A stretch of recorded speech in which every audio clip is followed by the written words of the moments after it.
देख के देखो गली गली मेरे गुरुदेव के प्रभाव से खिली।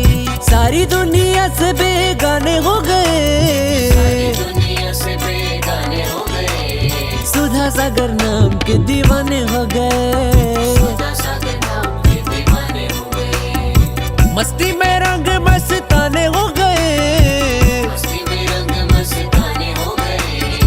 मस्ती में रंग मस्ताने हो गए। नमः सिद्धेभ्यः। ओम नमः सिद्धेभ्यः। नमो अरिहन्ताणम्।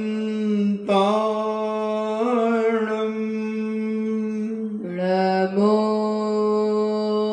अरिहन्ताणम्। नमो सिद्धाणम्। नमो सिद्धाणम्। नमो आयर्याणम्। नमो आयर्याणम्। नमो उवज्झायाणम्।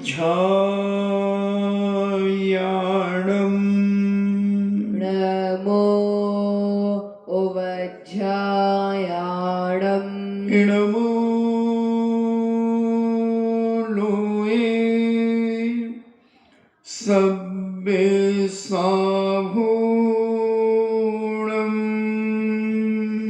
नमो लोये सवसाहूणम्। पंच परमेष्टि भगवान की जय। परम पूजनी देवादिदेव 1008 आदि ब्रह्मा आदिश्वर देवादिदेव आदिनाथ भगवान की जय हो। देवादिदेव 1008 चिंतामणि घोर उपसर्ग विजेता श्री पार्श्वनाथ भगवान की जय हो। देवादिदेव 1008 शासन नायक बाल ब्रह्मचारी भगवान महावीर स्वामी की जय हो। परम पूजनीय आचार्य श्रोमणि गुरुवर श्री कुंद कुंद महामुनिराज की जय हो। परम पूजनीय आचार्य श्रोमणि गुरुवर श्री विद्यासागर जी महामुनिराज की जय हो। परम पूजनीय निर्यापक श्रमण मुनि श्री सुधा सागर जी महाराज की जय हो। परम पूजनीय 3,9 करोड़ महामुनि राजों की जय हो। तपोदय अतिशय क्षेत्र की जय हो। 6,105 गंभीर सागर जी महाराज की जय हो।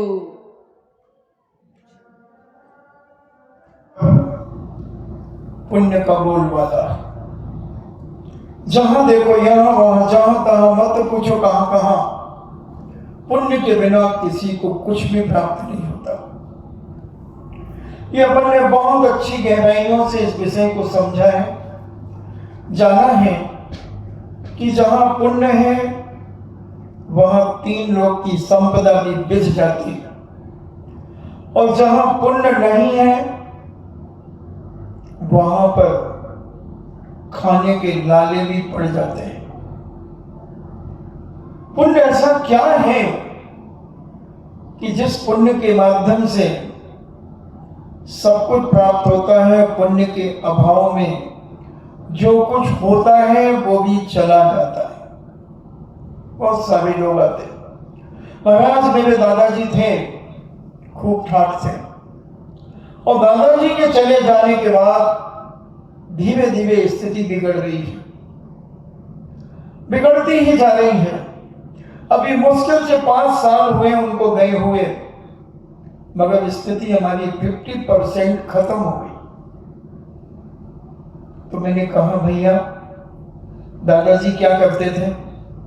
महाराज जी दादाजी ने एक दिन भी जिनेंद्र भगवान का अभिषेक नहीं छोड़ा, एक दिन भी उन्होंने पूजा नहीं छोड़ी, एक दिन भी ऐसा खाली नहीं गया कि नगर में साधु संत हो और हमारे घर में पड़गाह न हुआ। हमेशा कोई भी अनुष्ठान हो और हमारे दादाजी उसमें दान ना दे, ऐसा हो नहीं सकता था। तो हमने कहा अब क्या चल रहा है? दादाजी की परंपरा चल रही है कि दादाजी के साथ उनकी परंपरा भी मर गई है? बोले महाराज जी 5 साल में तो मैंने अभिषेक नहीं किया, एक भी बार नहीं किया। नहीं महाराज जी, जिस दिन समाज के लोग मंदिर ले गए थे उस दिन मैंने अभिषेक किया था, उसके बाद मैंने धोती दुपट्टा ही नहीं पहना। तो नगर में कभी साधु आए? हाँ महाराज जी, 3-4 चतुर्मास हो गए हमारे नगर दादाजी के मरने के बाद। तो तुमने आहार दान दिया? नहीं महाराज जी, हमारी बहू बेटियों ने, पत्नियों ने चौके नहीं लगाया। तो और कोई विधान आदि? हाँ, विधान अनुष्ठान बहुत हुए, क्योंकि साधु प्राय विधान आदि कराते ही हैं, उनके सानिध्य में होते हैं, मगर हम कभी निंदानी नहीं बने। तो तुमने दादाजी के मरने के बाद कोई अच्छा काम किया क्या? हाँ महाराज जी, मैंने एक क्लब ज्वाइन किया है, मैं उस क्लब में जाता हूं, रात को 12-1 बजे आता हूं, मैंने बहुत सारे लोगों से परिचय किया है। अच्छा, और क्या किया अच्छा कार्य? कुछ नहीं महाराज जी, मैं गलती एक और हो गई कि मैं क्लब जाकर के दारू और पीने लगा। मैंने अच्छा, इसे तुम अच्छा मान रहे हो? बोले हाँ, लोगों से जनसंपर्क तो हुआ ही महाराज, बहुत सारे लोगों से परिचय तो हुआ। तो हमने कहा तुम दादाजी के सामने भी पीते थे? बोले महाराज, हमारे दादाजी इतने पवित्र थे कि उनके सामने तो मैंने कभी लौंग लालची भी नहीं खाई। तो हमने मरने के बाद, उनके मरने के बाद तुम्हारे अंदर की इंसानियत भी मर गई, उनके मरने के बाद तुम्हारे यहां से धर्म भी मर गया, उनके मरने के बाद तुम्हारी संस्कृति भी मिट गई, उनके मरने के बाद तुम्हारी जिंदगी में बस एक रोटी, कपड़ा और मकान, जीवन के बस 3 निशान ये बचे हैं। एक दिन वो आएगा बंधु कि तुम्हें एल्यूमिनियम का कटोरा लेकर के भीख मांगना पड़ेगा, क्योंकि तुमने अपने पूर्वजों की जो संस्कृति, उनकी जो थाती थी, उसको तुमने अपने पैरों से कुचलना शुरू कर दिया। और जो अपने माता पिता को पैरों से कुचलेगा, उनकी संस्कृति को कुचलेगा, उनके संस्कारों को कुचलेगा, एक दिन वो एल्यूमिनियम की कटोरा भी उसे नसीब नहीं होगा, किसी मुर्दे की खोपड़ी लेकर के घूमेगा। महाराज अभिशाप क्यों दे रहे हो? मैंने कहा अभिशाप नहीं दे रहा हूं, अभिशाप नहीं दे रहा हूं। मुझे जो वेदना हुई है तुम्हारे दादाजी की संस्कृति को जो तुमने मिटाया है, उसके लिए तुम्हारी अंतरात्मा को झंकोर रहा हूं, क्योंकि कहीं ना कहीं वो संस्कार तुम्हारे अंदर छुपे हैं, कहीं ना कहीं वो दब गए हैं इस भौतिक बात के युग में वो संस्कार। तो उसको मैं निकाल रहा हूं कि कहीं छुपे हो, तुम अंदर से तिल में ना जाओ और ये सोचो कि मैं इतना बड़ा पापी हो गया। मेरे पिताजी, मेरे दादाजी ने कभी जिंदगी में कोई ऐसा गलत काम नहीं किया, और मैं क्लब में जाकर के दारू पी रहा हूं। मैं क्लब में जाकर जाने के लिए मुझे समय है, अगर जिनेन भगवान का मैंने 5 साल में दर्शन भी नहीं किया, और कह रहे हो कि महाराज जी हम धीरे धीरे मिट रहे हैं। क्यों नहीं मिटोगे तुम? धीरे क्यों? हम तो कहते एक साथ मिट जाना चाहिए ऐसे पापियों को।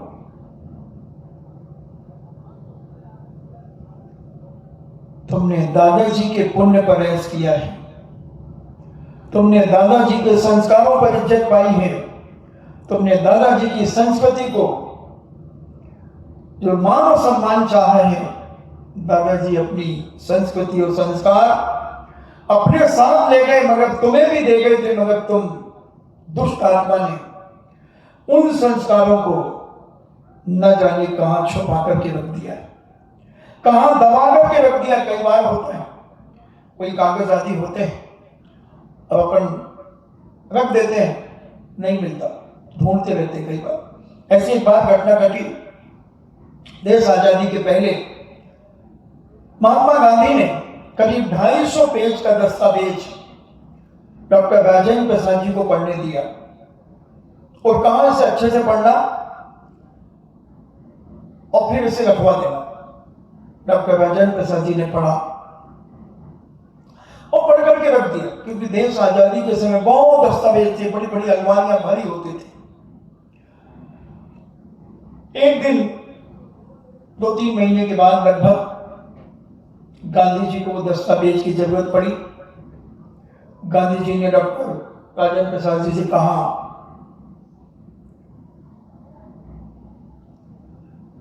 बाबू वो दस्तावेज लाओ। जो प्यासी आदि को भेजा, वो दस्तावेज लेने गया। राजेंद्र प्रसाद जी से कहा तो उन्होंने कहा, आप देखो मैंने कहां रख दिया।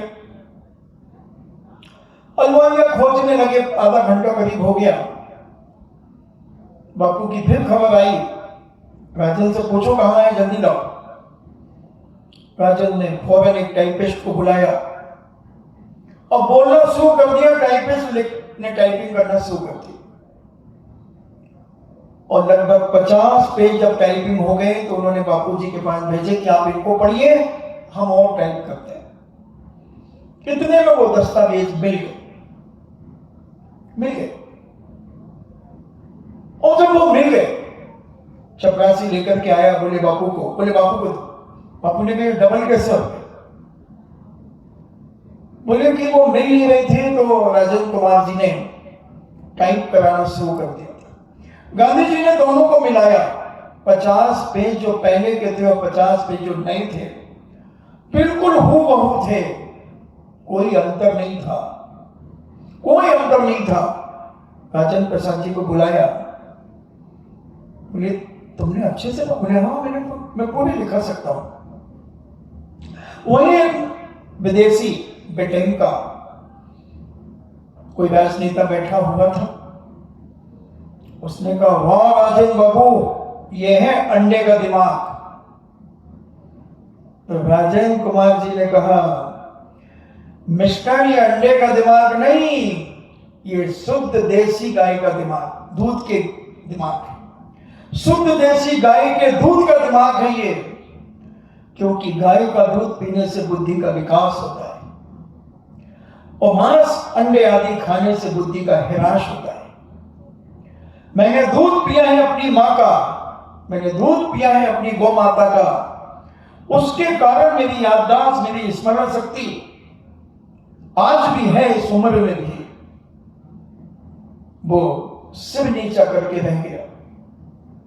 बंधुओं, माता पिता के संस्कार और संस्कृति को जीवित रखना हर बेटे का कर्तव्य है, हर भाई बहन का कर्तव्य है, हर मां का कर्तव्य है, हर पत्नी का कर्तव्य है कि अपने पूर्वजों का जो संस्कार अपनी पीढ़ी दर पीढ़ी से चला आ रहा है उसे संभाल करके रखना चाहिए। और जो नहीं संभालता उन्हें ही तो पितृदोष लगता है। क्या है ये पितृदोष? कि तुम्हारी क्रियाओं से तुम्हारे पितृ संतुष्ट नहीं। वैष्णव दर्शन में अनेक प्रकार की क्रियाएं की जाती हैं, मगर जैन दर्शन कहता है कि जो तुम्हारे पितृ लोग हैं, तुम्हारे जो बुजुर्ग हैं, उन्होंने अपना जीवन जितनी पवित्र और शालीनता से जिया है, संस्कारों से युक्त होकर के जिया है, संस्कृति और संस्कारों का ध्यान रख करके उन्होंने जो अपना जीवन जिया है, वही जीवन अगर तुम जीते हो तो तुम्हारे जीवन में कभी पितृदोष नहीं आएगा, कभी नहीं आएगा।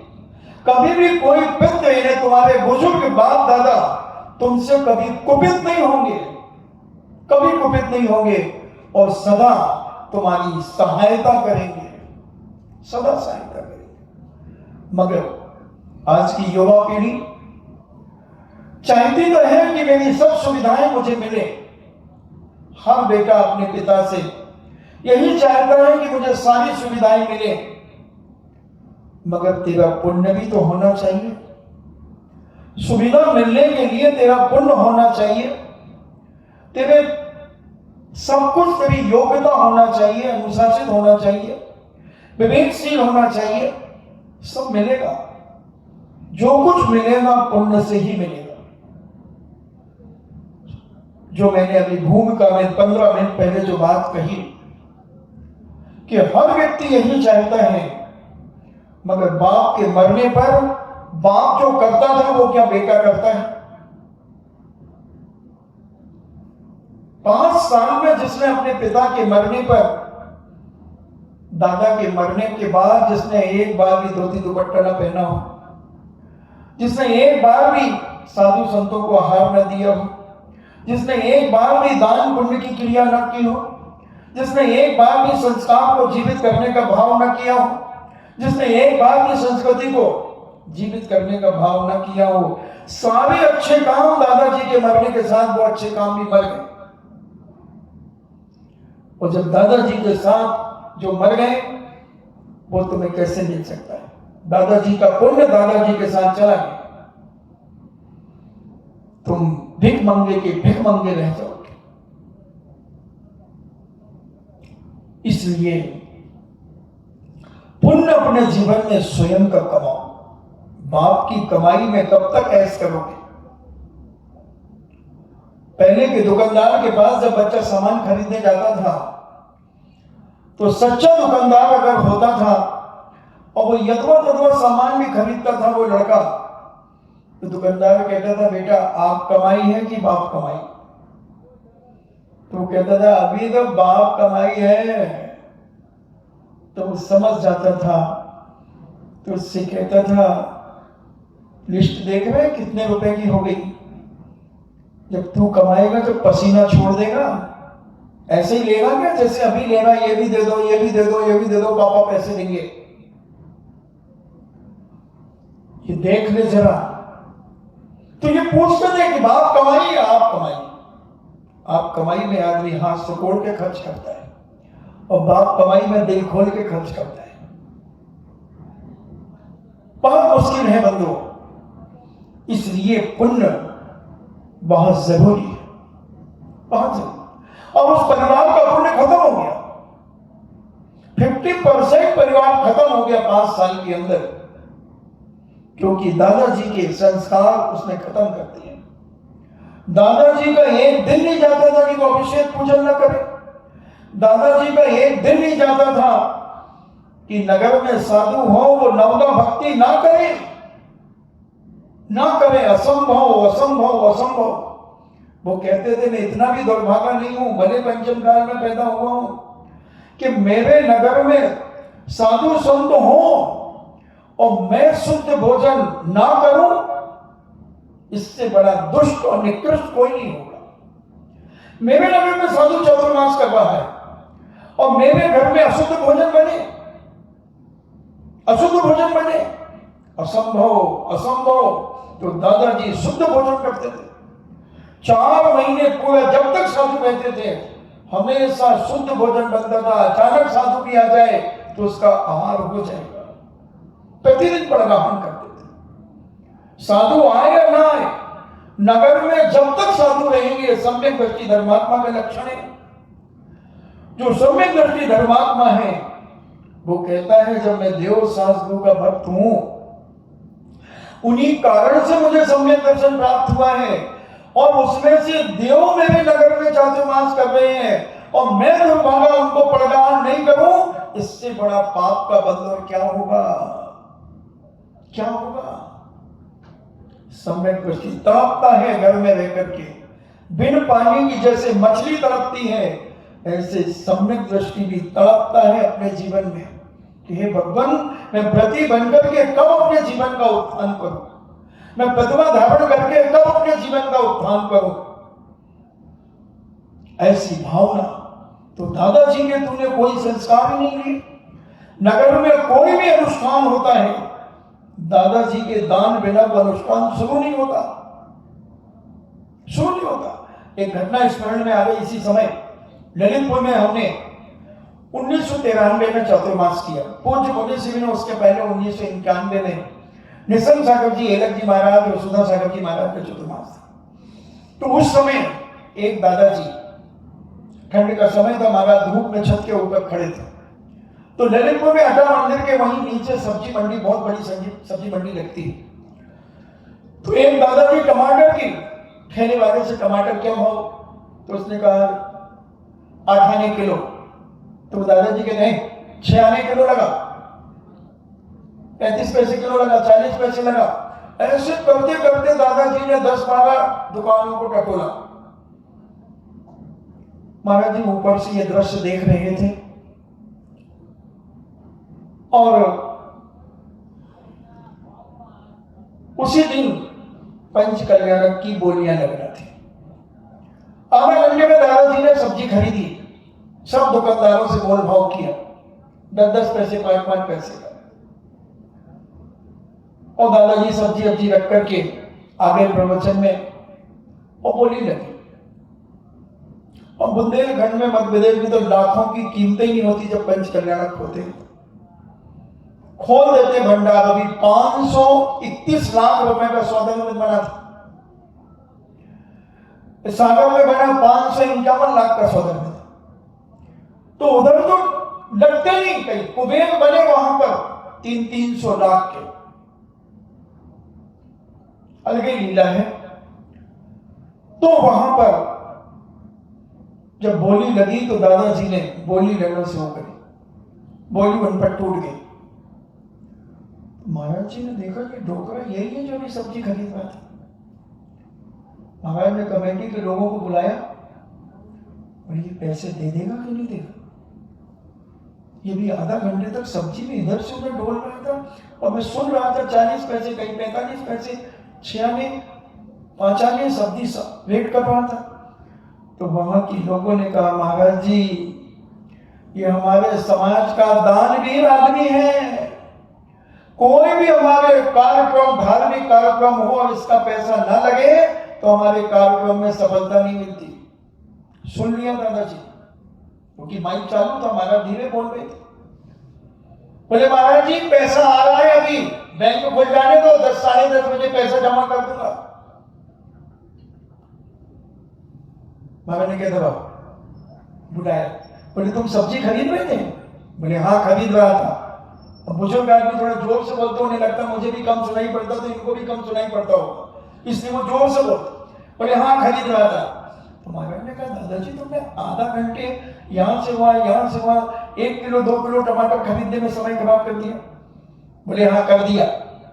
बोले 10 पैसे ले लिए? बोले हाँ।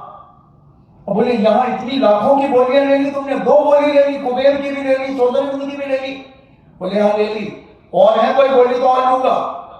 तो महाराज ने कहा 10 पैसे के लिए क्यों? बोले महाराज इतने समझ में नहीं आया तुम्हें अभी तक, ये 10 पैसे अगर हम उसे ज्यादा दे देंगे तो उससे बीड़ी पिएगा, हमारे 10 पैसे से वो बीड़ी पिएगा। तो महाराज ने कहा यहां इतना दे दिया। अरे महाराज यहां तो और ले लो ना, क्या फर्क पड़ता है, और ले लो। ये पुण्य का काल है, वो पाप का काल है। पाप में तो मैं पाई का हिसाब करता हूं और पुण्य में तो भंडार खोल देता हूं। अभी उनके बेटे हैं, अभी हमने 2012 में चतुर्मास किया, 2.5 करोड़ रुपए की उन्होंने प्रतिमाओं की बोली। गौशाला में खूब अपार दान देते हैं, अपार दान देते हैं। ये हैं पितरों के आशीर्वाद। और उस दुष्ट ने पितृदोष पैदा किया है।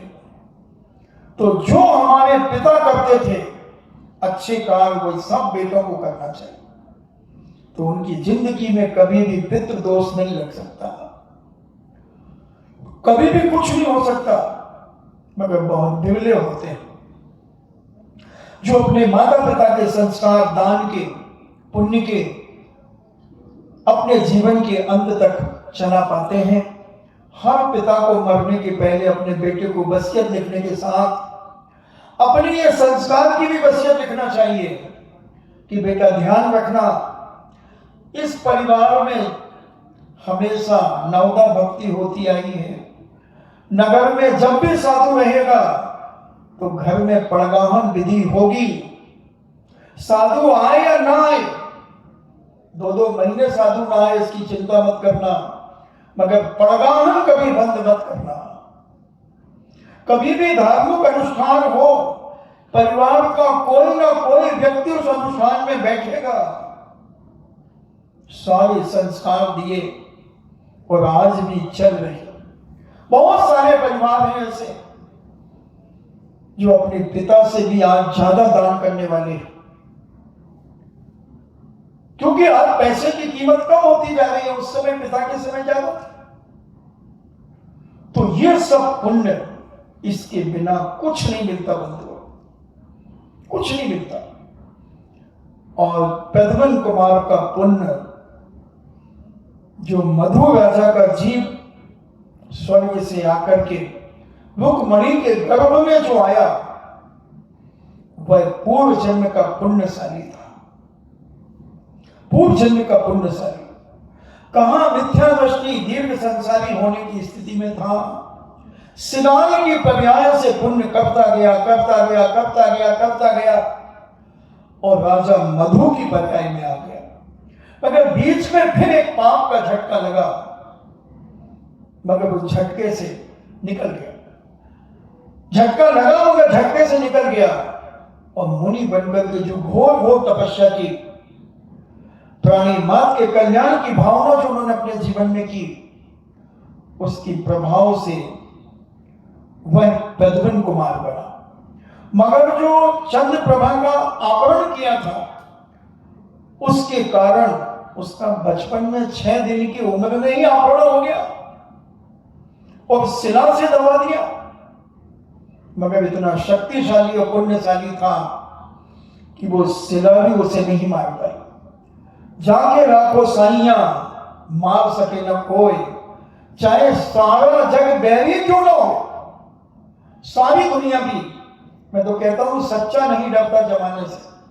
चाहे सारी दुनिया एक तरफ हो जाए और सच्चा आदमी एक तरफ हो जाए, तो उसका वो बाल बांका भी नहीं कर सकता। वो अपना एक बाल तोड़ करके दे दे और कहे इसको सीधा कर दो, तो वो सीधा भी नहीं कर पाएगा। इसलिए इतना पुण्य अपने जीवन में कमाओ। पुण्य के बिना जीवन में कुछ भी प्राप्त नहीं होता बंधु। जो कुछ भी प्राप्त होता है सब पुण्य से प्राप्त होता है। और श्रीमंदर स्वामी की सारी वार्तालाप नारद ने रुक्मणी को सुनाई, कृष्ण को सुनाई, और साथ साथ यह भी कहा कि 16 लाभ और 2 विद्याएं लेकर के तुम्हारा बेटा द्वारका में आएगा। समस्त वृतांत को सुनकर रुक्मणी के आनंद का पारावार न रहा। इस प्रकार नारद को संतोष प्रदान कर नारद अपने स्थान को लौट गए। ममता की मूर्ति रुक्मणी अपने प्रिय पुत्र के आगमन की आशा मन में लगाए सुख से रहने लगी। और वह इसी प्रकार विश्वशक्त संसारी जीव निरंतर नाना योनियों में परिभ्रमण करते हैं।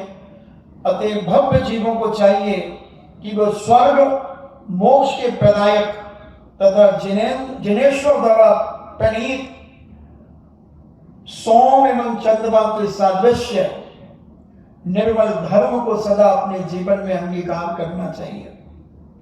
कुमार प्रद्युम्न जब 12 साल के, जब बाल्यकाल का जीवन उनका पूर्ण हो गया और इतना प्रभावशाली हो गया कि इसकी सुंदरता बड़ी अलौकिक थी। और जैसे जैसे वह बड़ा हुआ तो पिता ने उसे युवराज पद दे दिया, काल संबर ने। ये अपन ने कल समझ किया था। और युवराज पद मिलने के बाद जो उसकी माता थी कनकलता, कनकलता आदि 500 रानियां थी काल संबर की, और उनके 500 पुत्र थे। कनकलता ने कह दिया कि ना जाने ये पापी कहां से है, ना इसकी जात का पता है, ना इसके बाप का पता है, और तुम्हारे पिता ने इसे युवराज पद पर विभूषित कर दिया। ये बड़ा विद्वान है, बड़ा शक्तिशाली है, मगर 500 पुत्रों तुम्हारी जिंदगी को लालच है। जिसके माँ बाप का पता नहीं है उसे युवराज बना दिया, और तुम्हारे माँ बाप जिंदा हैं फिर भी तुम्हें कोई पद नहीं मिला। तुम भी तो विद्याओं में विशारद हो, तुम्हारे पास भी सब कुछ है। तुम प्रतिदिन माता पिता को प्रातः उठ करके प्रणाम करते हो, जय जिनेन्द्र करते हो, मगर तुम्हारी योग्यता कहां मिट्टी में मिल गई? कहां चला गया तुम्हारा सारा जीवन? माता ने अपने पुत्रों को बड़ा क्रोधित होकर के कहा, हे शक्तिहीन कुपुत्रों, तुम्हारे जीने और मरने से मुझे कोई गम नहीं होगा। तुम मर भी जाओ तो मुझे क्या फर्क पड़ता है, तुम जीते रहो तो मुझे क्या फर्क पड़ता है। और जिसके न कुल का पता है, न गोत्र का पता है, न माता पिता का पता है, ऐसी दुष्ट आत्मा को युवराज पद से विभूषित कर दिया। शर्म खाओगे, शर्म खाओ तुम। जैसे कोई माँ का बेटा निठल्ला हो, कुछ काम धाम ना करता हो, कमाता ना हो, बैठा बैठा छाती पे बैठ के भोजन करता हो, यानी समझ जाओ जब आप चिल्लाते हो। और पड़ोसी का बेटा खूब कमाए तो माता कहते उसको देख, उसको दुष्ट, घर में बैठा रहता है, ना कुछ करता ना धरता, और बस दिन भर परेशान करना, इसके लिए पैसे दो, उसके लिए पैसे दो, ये करो वो करो, झाड़ लगा पैसे का जो हिला के दे दूं, कुछ कर निठल्ला कहीं का। मां चिल्लाती है, मां बोलती है। ऐसे वो 500 पुत्रों को कह रही है कि इसको पापी को ये पद मिल गया, शीघ्र हो इसका तुम वध कर दो, जैसे बने तैसे इसको मार डालो। उसके जीवन में तुम, उसके जीते जी तुम कुछ भी अर्जित नहीं कर पाओगे, तुम कुछ भी प्राप्त नहीं कर पाओगे जब तक ये जिंदा रहेगा। इसको तुम्हें मारना ही पड़ेगा। कुटिल बुद्धि वाले राजपुत्रों ने निश्चय कर लिया कि चाहे कुछ भी हो जाए हम प्रद्युम्न को मारेंगे, इसका वध करेंगे। उन्होंने अपनी माता से कहा, हे मां, जैसे तेरी आज्ञा है हम वैसे ही उसके प्राण हरण कर लेंगे। वे सब के सब आकर कामदेव प्रद्युम्न के से मिले और उन्होंने बड़ी मायामयी तरीके से प्रद्युम्न से बातचीत करना शुरू किया। बड़ा व्यवहार बढ़ाया, स्नेह बढ़ाया, आहार विहार सोना आदि सब साथ साथ करने लगे और मौका देखने लगे कि इसको कैसे मारा जाए, कैसे मारा जाए। केवल इतना ही नहीं, प्रद्युम्न के भोजन पानी आदि में जहर मिलाने लगे, किंतु देव योग से वो विष भी अमृत बनता था। जहां पुण्य होता है बंधुओं, वहां मिट्टी छुओ तो सोना होता है, मिट्टी छुओ तो सोना होता है। और वह सब कुछ कोशिश करने लगे और उसके निश्चित ही है कि पूर्व पुण्य से अनिष्ट पदार्थ भी सुखदायक हो जाते हैं। जब किसी प्रकार से दुष्टों का दांव न चला तो उन्होंने एक दूसरा मार्ग निश्चित किया। ये सोतु भी अपने ज्येष्ठ भ्राता वज्रदृष्ट के पास गए और कहा, भैया मां की आज्ञा है कि प्रद्युम्न को मौत के घाट उतारना है, कैसे भी हो। उसने कहा, अच्छा। वज्रदृष्ट ने कहा कि चल मैं काम करता हूं आगे आकर। उसने प्रद्युम्न से और सब भाइयों से कहा कि देखो, विजयात पर्वत पर अपन सब चलते हैं और वहां श्री जिनेन्द्र भगवान का रत्न स्वर्ण में एक विशाल मंदिर है। उसके अंदर जाकर सबने जिन वंदना की और सब जिन वंदना के लिए चलो। और जब वे मंदिर गए और सबने बड़ी भक्ति भाव से जिनेन्द्र भगवान का दर्शन किया और जब बाहर निकलने लगे तो उन्होंने गिरी शिखर पर एक गोपुर देखा और महाभूत वज्रदृष्ट ने कहा हे भ्रातागणों, आज मैं तुम्हें एक लाभ की बात बताता हूं, एक फायदे की बात बताता हूं। विद्याधरों का ऐसा कहना है कि जो व्यक्ति इस गोकुल में प्रवेश करेगा उसकी मनोवांछित सारी इच्छाएं उसे प्राप्त हो जाएंगी। इसलिए तुम लोग यहीं ठहरो, मैं लाभ प्राप्त करके लौटता हूं। उसने कहा कि मैं जाता हूं उस गुफा के अंदर और मैं वो लाभ लेकर के आता हूं। मगर उस समय पराक्रमी प्रद्युम्न कुमार बोल उठे, पूज्य भ्राता, आप मुझे आज्ञा दीजिए, मैं ही गोकुल में प्रवेश करता हूं और इसका लाभ अपन सबको प्राप्त होगा। तब कुटिल वज्रदृष्ट ने तत्काल कह दिया कि हाँ हाँ ठीक है तुम ही जाओ, क्योंकि वो बहुत बड़ी भयानक गुफा थी और वो चाह रहे थे कि इसको वहां अंदर करके ये मर जाए।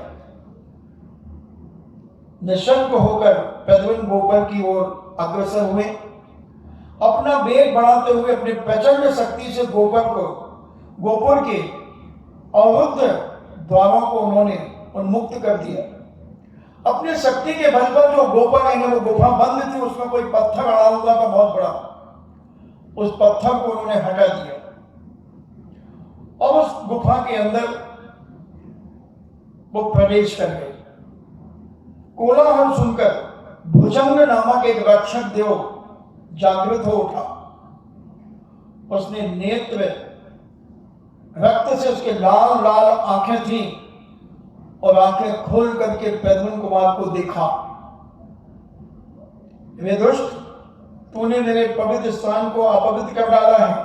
वह देवता बोला, क्या तुझे ज्ञात नहीं है कि मेरे निवास में अनधिकार चेष्टा करने वाले को, प्रवेश करने वाले को मैं उसे तत्काल मृत्यु दंड दे देता हूं। क्या तेरा काल आ गया है? क्या तेरी मौत आ गई है या किसी ने तुझे बहका दिया है?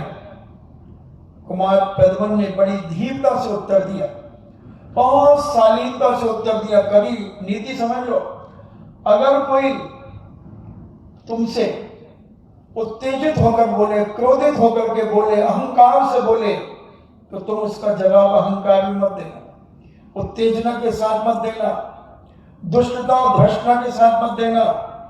तुम हाथ जोड़ लेना, बहुत विनय पूर्वक हाथ जोड़ने में इतनी ताकत है कि अगर वो तुम्हें चाकू मार रहा होगा तो थप्पड़ मार के निकल देगा।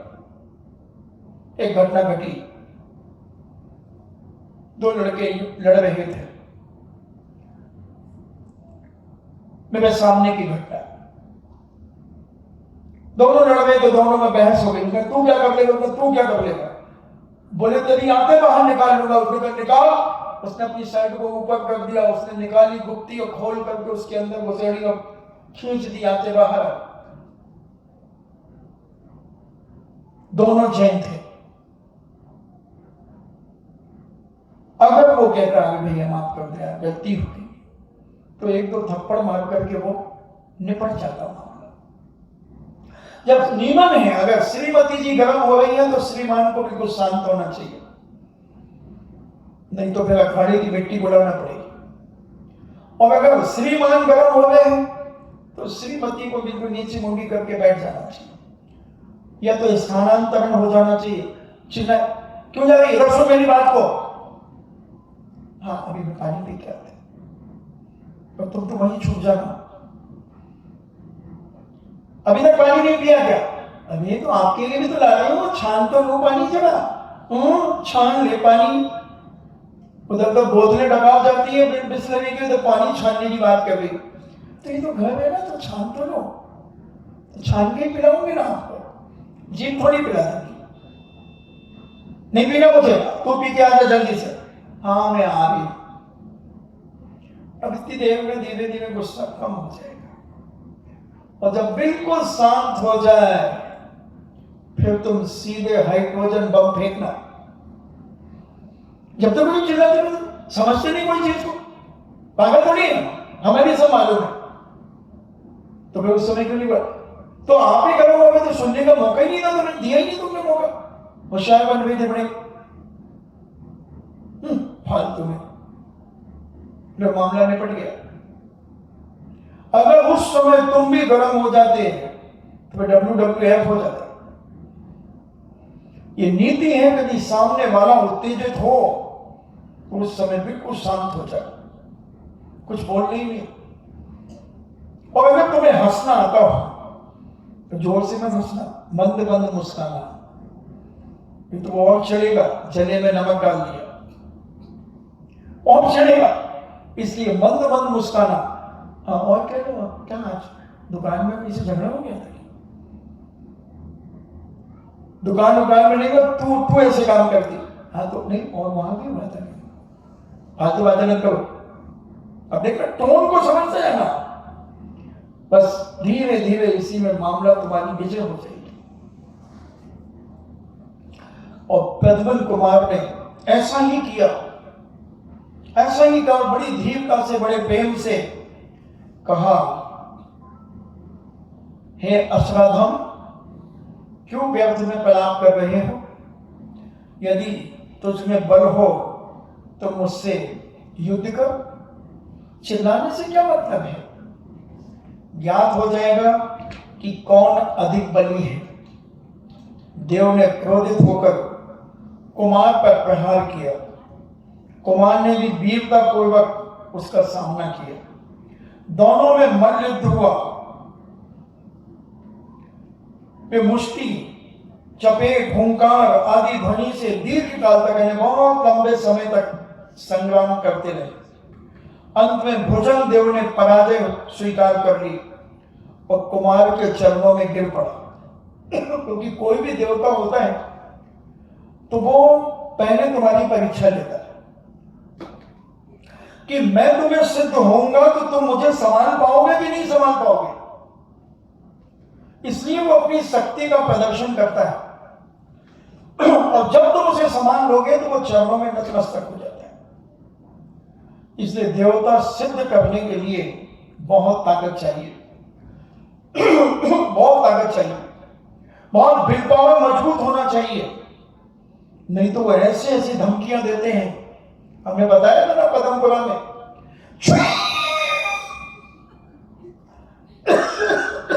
मुझे 80-90 लोगों ने घेर लिया था और मैं अकेला। क्या हरकतें की उन्होंने, 1.25 घंटे तक, और मैं बैठा था। और सब 1.25 घंटे के अंदर, 2 घंटे के अंदर सब चले गए। तो हम पहले बता चुके हैं। तो इनके लिए बहुत हिम्मत चाहिए, इनको संभालने के लिए अनेक प्रकार की हरकतें करते हैं। और उसने अपने बल से, प्रद्युम्न कुमार ने उसे पराजित कर दिया। तो कुमार के चरणों में वो गिर गया और कहने लगा, हे नाथ, मैं आपका सेवक हूं, आप मेरे स्वामी हैं, अतएव कृपा करके मेरा अपराध क्षमा करें। उस पर कुमार के सौजन्य से प्रसन्न होकर उसने सब कुछ स्वर्ण में रत्न जड़ित सिंहासन पर विराजमान कराया कुमार को। उस पर आसीन होकर कुमार ने देव से पूछा, तुम कौन हो? इस गोबर में किस लिए तुम निवास करते हो? देव ने मस्तक झुकाकर कहा कि मैं सत्य व असत्य निवेदन कर रहा हूं। यहां आपके समागम हेतु में निवास करना कर रहा था कि जब तक आप यहां नहीं आओगे तब तक मैं यहां का निवासी रहूंगा। और उनके जो भ्राता थे, उनका लक्ष्य क्या था? उन्हें मालूम था कि इसमें दुष्ट अशुभ रहता है, तो मैं जाऊंगा तो ये प्रद्युम्न फौरन कहेगा कि मैं जाऊंगा, तो ये वहां मर जाएगा अपने आप, न अपन को मारने का पाप लगेगा और ये अपने आप मर जाएगा। मगर वहां तो देवता प्रसन्न हो गया और वो सोने रत्न जड़ित सिंहासन प्रद्युम्न कुमार को सौंप दिया। उसने कहा कि इसका रहस्य तो बताओ, सीक्रेट क्या है इसका, कि तुम क्यों यहां रहते थे? तब उसने बताया कि इसी विजयात पर्वत की श्रेणी में अलकापुर नाम का एक नगर है। वहां की कनक नाभी नाम का राजा राज्य करता है। उसकी रानी अनिला बड़ी पतित प्रथा नारी है। वो अपने पति के अलावा सारी दुनिया की पुरुषों को अपना पिता, अपना भाई और अपना पुत्र के समान जानती है। केवल उसका पति ही उसका पति है, बाकी सारे पुरुष दुनिया के 2.5 द्वीप में जितने भी पुरुष हैं वो सब उसके पिता, भाई और पुत्र के समान है। उसके यहां एक गुणवान पुत्र का जन्म हुआ। उसका नाम हिरण्यनाभि रखा गया। कनकनाभि ने बहुत काल तक अपना राज्य सुख पूर्वक भोगा, किंतु कालांतर में चंचला लक्ष्मी का क्षणभंगुर जीवन से विरक्ति हो गई कि यह धन दौलत क्षणभंगुर है, ये लक्ष्मी आज तक किसी की नहीं हुई, आज इधर है तो कल उधर है, आदि आदि। उसने सब कुछ संसार की दशा को समझ करके वैराग्य को प्राप्त हो गया और अपने पुत्र को राज्यभार सौंप करके पीताश्रम नाम के मुनिराज से दिगंबरी दीक्षा धारण कर ली। कनकनाभि ने गुरु के समीप द्वादशांग का अध्ययन किया। तत्पश्चात घोर घोर तपस्या की और अपने समस्त घातीय कर्मों का नाश करके उन्होंने केवल ज्ञान प्राप्त कर लिया। राजा हिरण्यनाभि निष्कंटक राज्य का पालन करने लगे।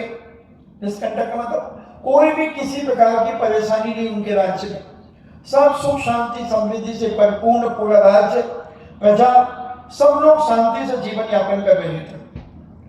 उनके राज्य में न किसी शत्रु का भय था, न कोई अनिष्ट होने की आशंका थी, न कोई आतंकवाद, न चोरी, न दुराचार, कुछ भी नहीं था।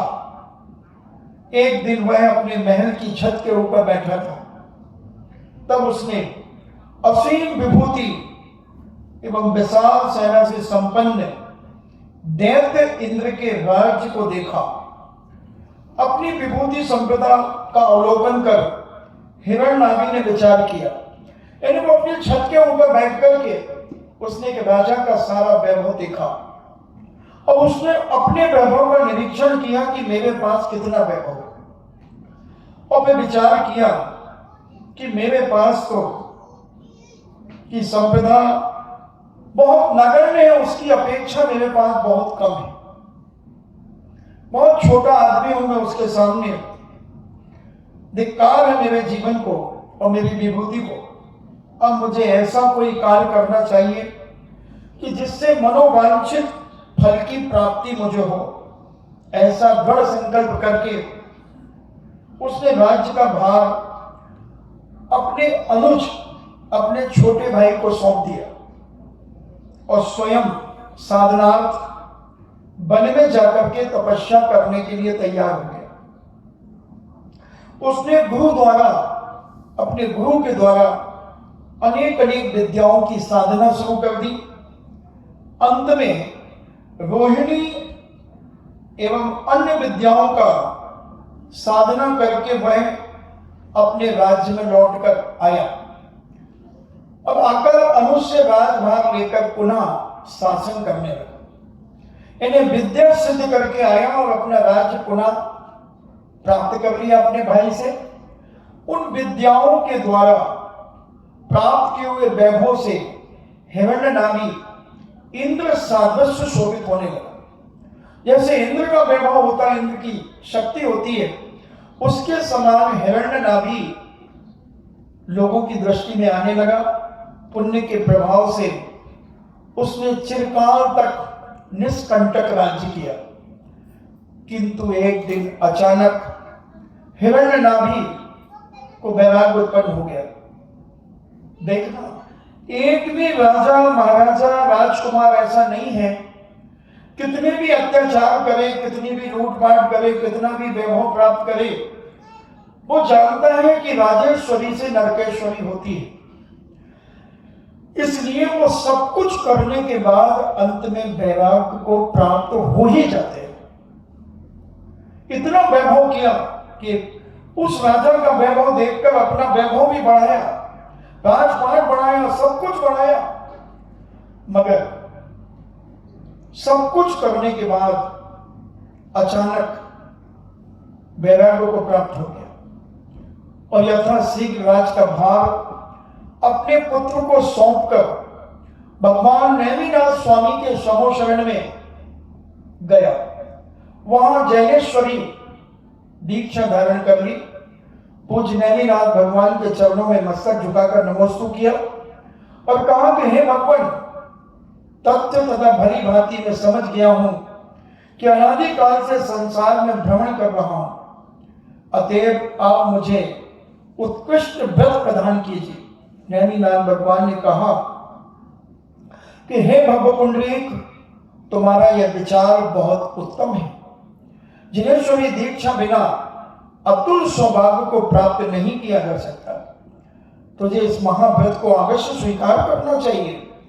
जब हिरण्यनाभि दीक्षा लेने के लिए प्रस्तुत हुआ, उस समय विद्याओं ने राजा से प्रार्थना की, हे नाथ, आप तो जिनेन्द्र भाव से दीक्षा लेते जा रहे हैं, तब हम तो अनाथ हो जाएंगे। जो विद्याएं उन्होंने सिद्ध की थी, उन विद्याओं ने कहा कि हे राजन, हे नाथ, आपने जो हमें सिद्धि की थी, तो आप दीक्षा ले लेंगे तो हम तो अनाथ हो जाएंगे, हम किसके पास रहेंगे? आपने हमें साधना करके प्राप्त किया है, तो आप हमें बताइए कि हम क्या करें। तब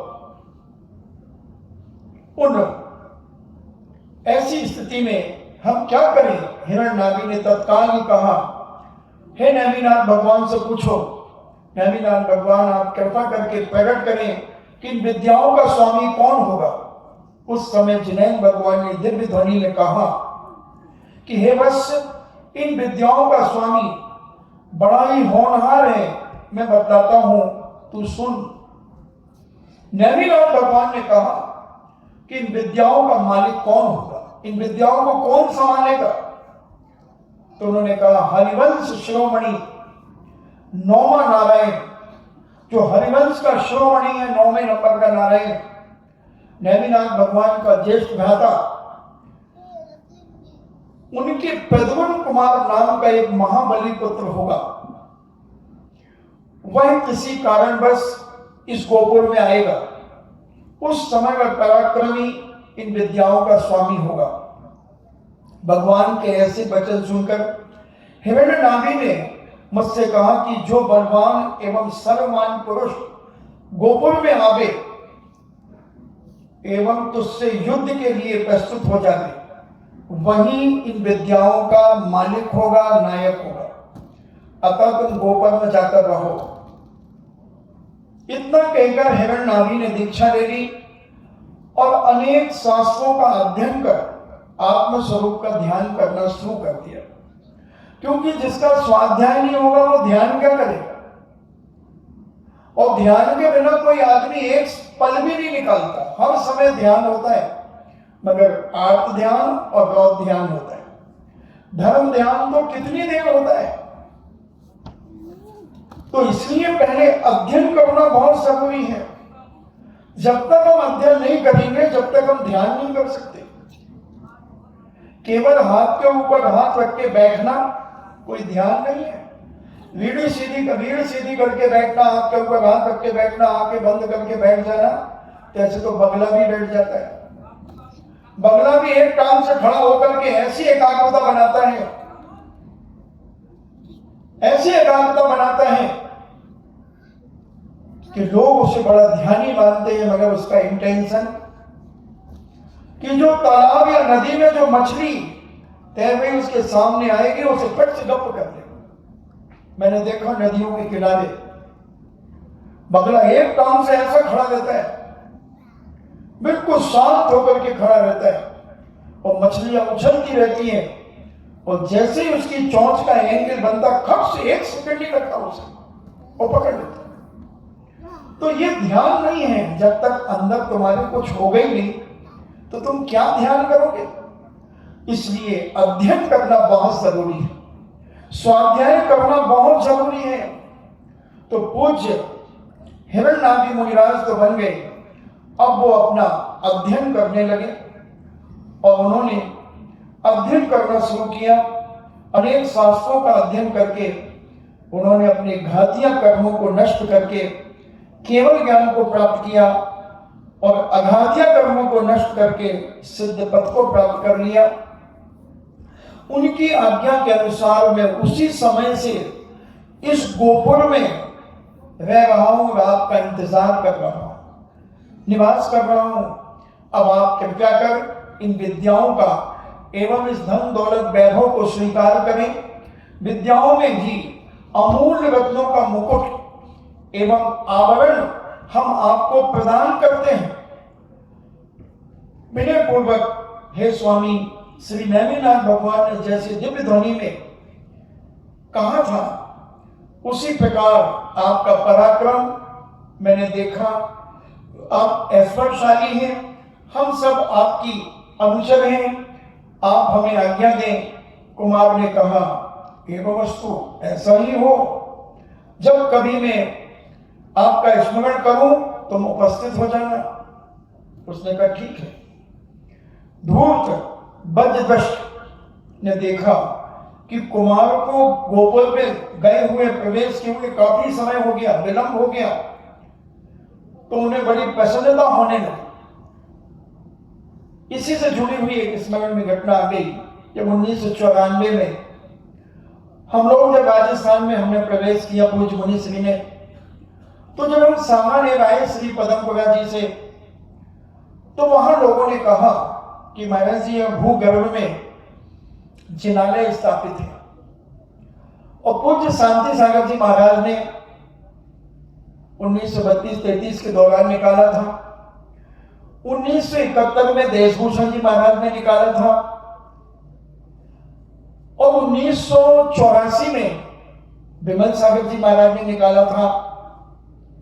तो महाराज हम सबकी भावना है कि आप भी उस चैत्यालय को निकालें।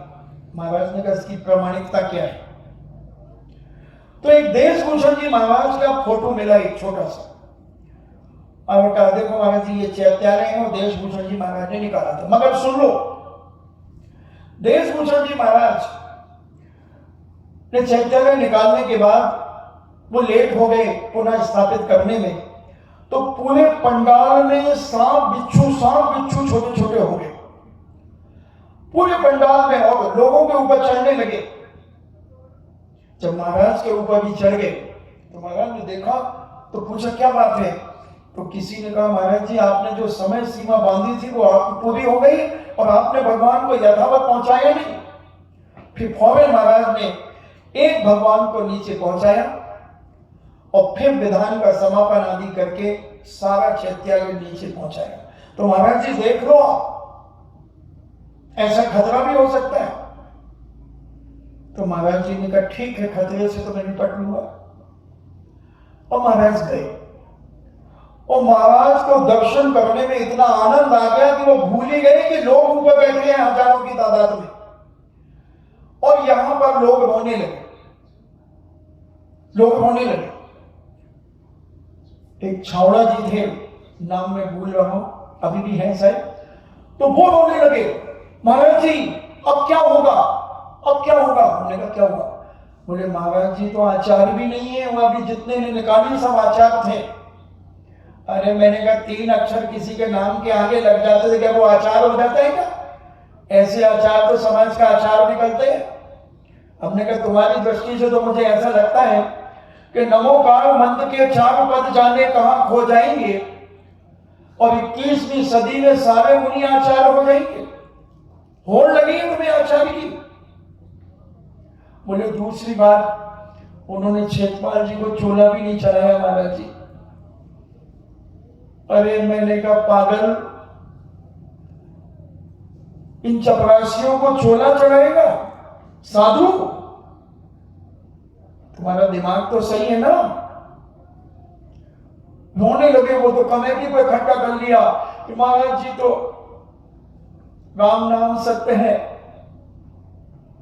इतने में महाराज आए और कहा गंभीर जगह, मैं फट से गया, उन्होंने मुझे कितने बड़े भगवान दिए। हमने कहा दादाजी देखो ये स्थापित किए, दूसरी बार पे धैर्य सागर को बुलाया, धैर्य सागर को दिए, तीसरे भगवान ब्रह्मचारी संजय को दिए, चौथे फिर मुझे दिए, फिर 2 कटोरे दान में छोटी छोटी प्रतिमाएं थी वो दिए। हमने कहा क्या हुआ दादाजी, न चोला चढ़ा और न आचार बने, फिर भी जिनालय निकाल करके ले आए, फिर भी जिनालय निकाल करके ले आए। क्या कहना चाहते हो तुम?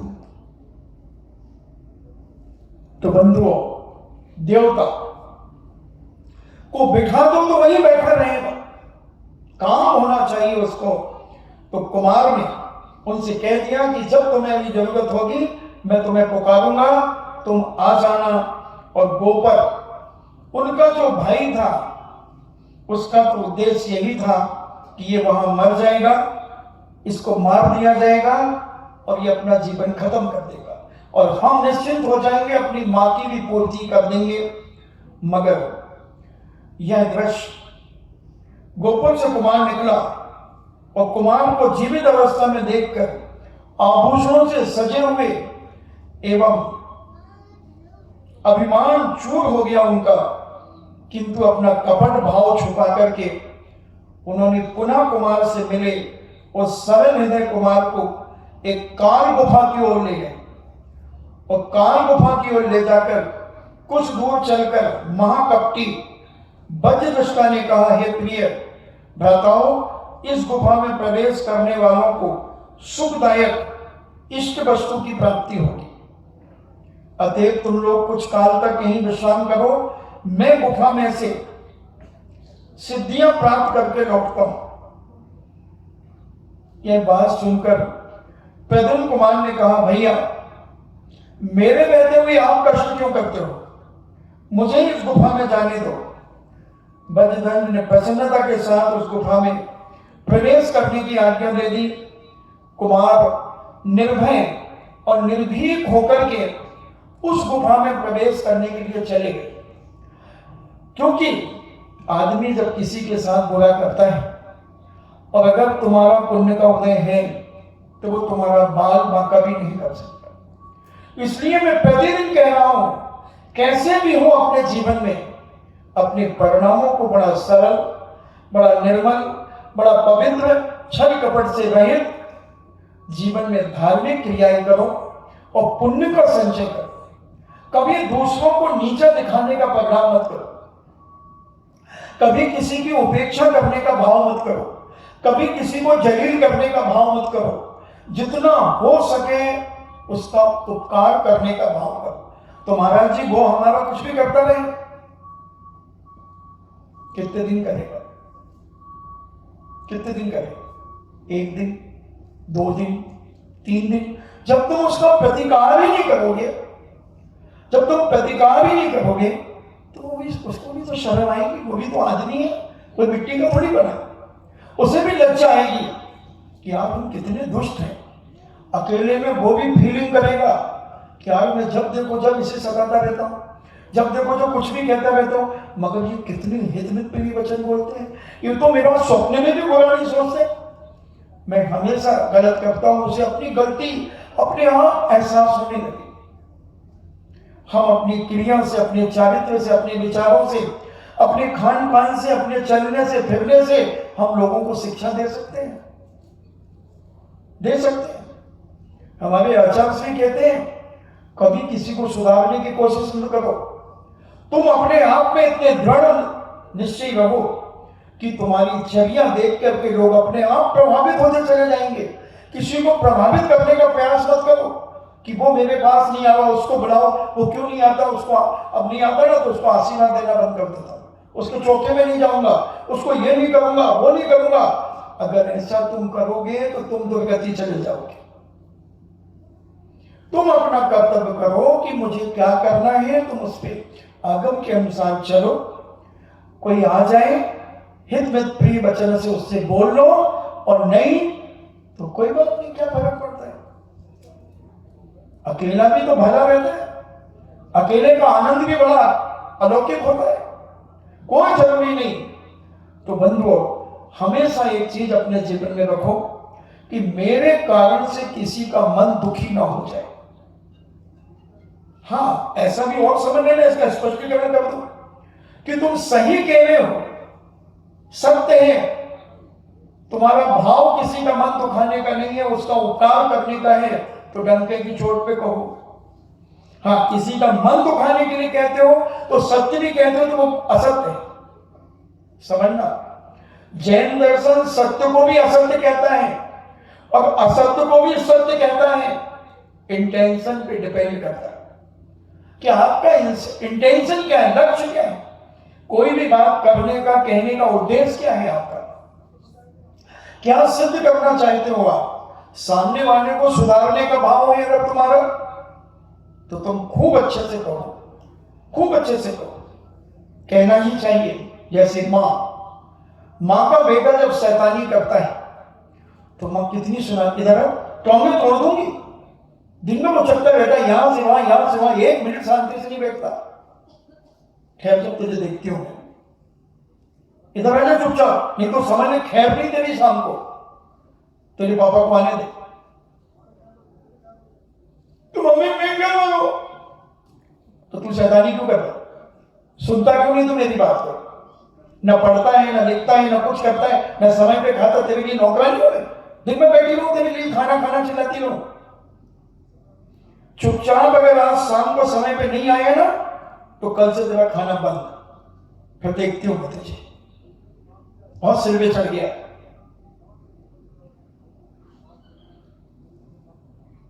कितने बजे आना है?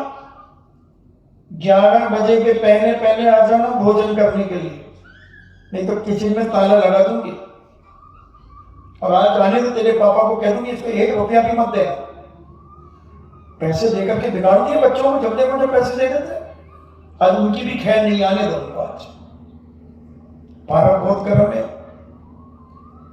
बहुत गर्म है, पानी डालना पड़े तो भी शून्य करेगा का। तो मां अपने बच्चे को डांटती भी है, मारती भी है, मगर इंटेंशन, लक्ष्य क्या रहता है कि मेरा बेटा सही लाइन पर आ जाए। उसी प्रकार तुम जो कहो, उद्देश्य यही रहना चाहिए कि ये व्यक्ति संस्कारित हो जाए, ये व्यक्ति धर्म को समझने लगे, इसका जीवन पवित्र हो जाए, ये हर अनुष्ठान में अपना समय व्यतीत करने लगे, हर अच्छे काम में, धार्मिक क्रियाओं में ये समय देने लगे, लावारस यहां वहां गप सड़ाका करने में समय व्यतीत न करें। इसीलिए मां डांटती है। साधु भी मात्र समान ही होता है, तो वो भी यही कोशिश करता है कि ये समाज भी अपने जीवन में व्रती बन करके अपना मरण करे। इन्हीं मंगल भावना के साथ सबकी आत्मा परमात्मा बने। जिनवाणी स्तुति। जिनवाणी के ज्ञान से सूझे लोकालोक, सो वाणी मस्तके धरो सदा देत हूँ धूप। हे जिनवाणी भारती तोहे जपो दिन रे, जो तेरो शरणागहि सो पावे सुख चैन। देव भजो अरिहंत को गुरु सेवा निर्ग्रंथ, दया धर्म पालो सदा यही मोक्ष का पंथ। नौका